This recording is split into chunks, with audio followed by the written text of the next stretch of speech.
This day in sports history. It's June 21st, and with an exciting Game 7 of the NBA Finals on the schedule for tomorrow night, let's go back to when the Oklahoma City Thunder were battling it out with the Miami Heat in the championship series back in 2012. On this day in 2012, it was Game 5 of the NBA Finals, with LeBron James's Miami Heat taking on the Oklahoma City Thunder. The Heat were up 3-1 in the series and playing on their home court. Things were going along just fine until Dwayne Wade got into foul trouble. Miami Heat coach Erik Spoelstra looked down his bench and he decided on Mike Miller. He told him he just needed him to hold the fort down and give Wade some time on the bench. Miller did a whole lot more than that, hitting a couple of threes, at which point Spoelstra decided to ride the hot hand. Miller hit 7 of 8 three-pointers on the night to begin the rout. Miami was able to build up a 27-point lead in the third quarter to make this game mostly a snooze fest. But this was finally the coronation that King James long desired when he was in Cleveland. When he decided to take his talents to South Beach in July of 2010, well, this was the point at which he directed the compass. James finished with a triple-double of 26 points, 11 rebounds, and 13 assists. The Heat closed out the game 121-106 to win the second title in their franchise history and the first NBA championship for James. He was also named Finals MVP after averaging 29 points, 10 boards, and 7 assists. That came on the heels of him winning the league MVP for the third time, and the Heat would repeat as champions the following year. And speaking of repeats, on this day in 1988, it was the Los Angeles Lakers becoming the first team in nearly 20 years to win consecutive titles. This was Game 7 of the NBA Finals between the Lakers and the Detroit Pistons. The Lakers were the defending champs, and after winning it all in '87, Pat Riley guaranteed a repeat. It took just about everything the Lakers had to prove their coach right, and nearly everything from Isaiah Thomas to deny them the pleasure. The Pistons had them on the ropes after Game 5, up 3-2.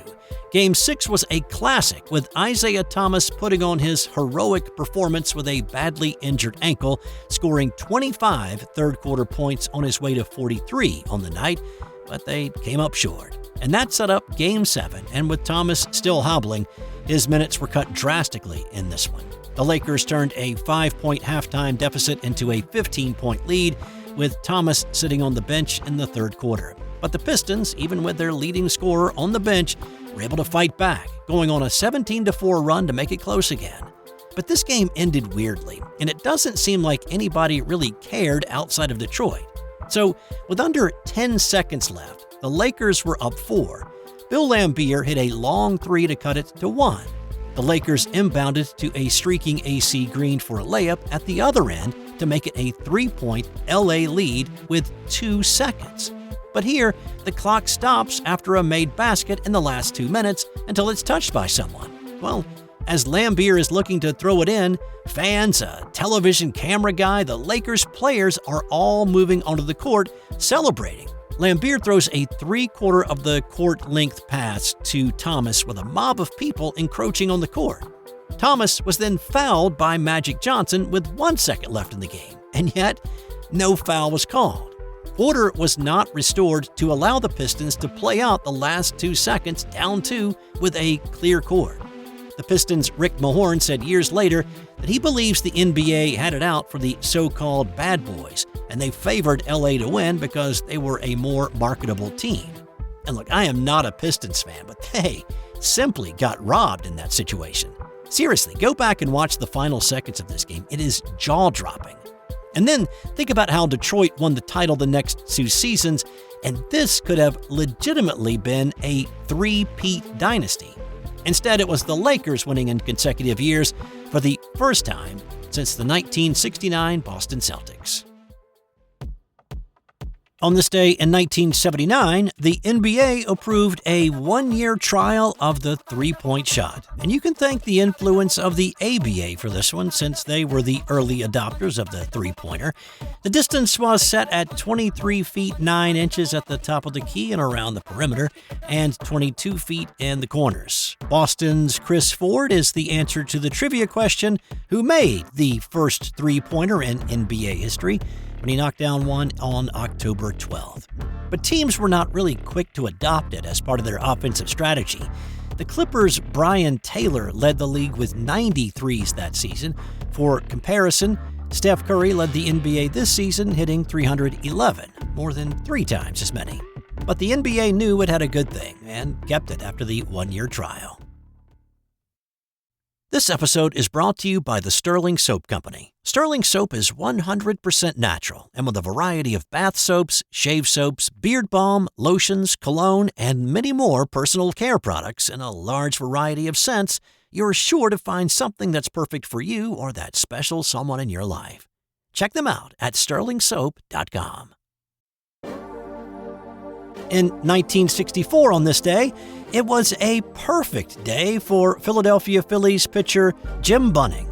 Playing the New York Mets on this day, Bunning saw the bare minimum of hitters and retired all 27 of them. He struck out 10 and pitched his perfecto with just 86 pitches. It was just the 8th perfect game in Major League history at that point, and the first in the majors since Don Larson's perfect game in the 1956 World Series, 8 years earlier. It was also the first perfect game in the National League since 1880. This game was played at Shea Stadium, and by the 7th inning, Mets fans were cheering on the opposing team's pitcher to keep it going.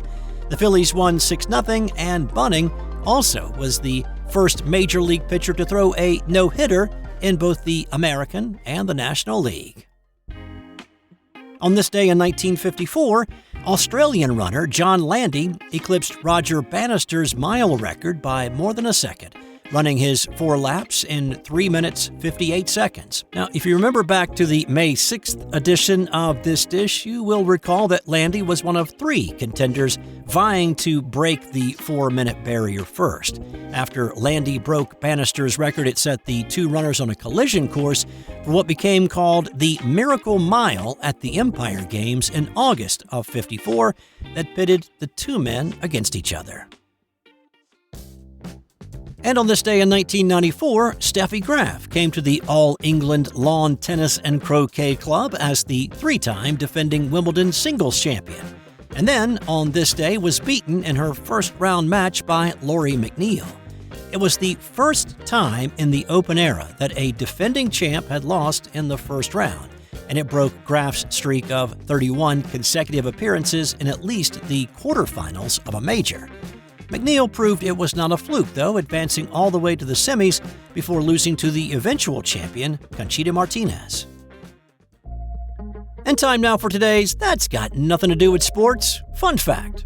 If you've ever used the term by and large to mean all things considered, then you may be interested to know that it has a nautical origin.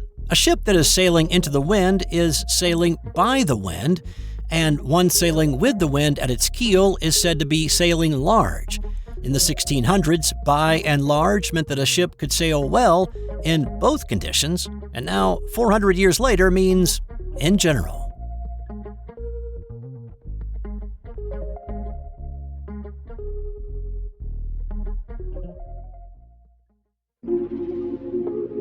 This has been an original Thrive Suite production.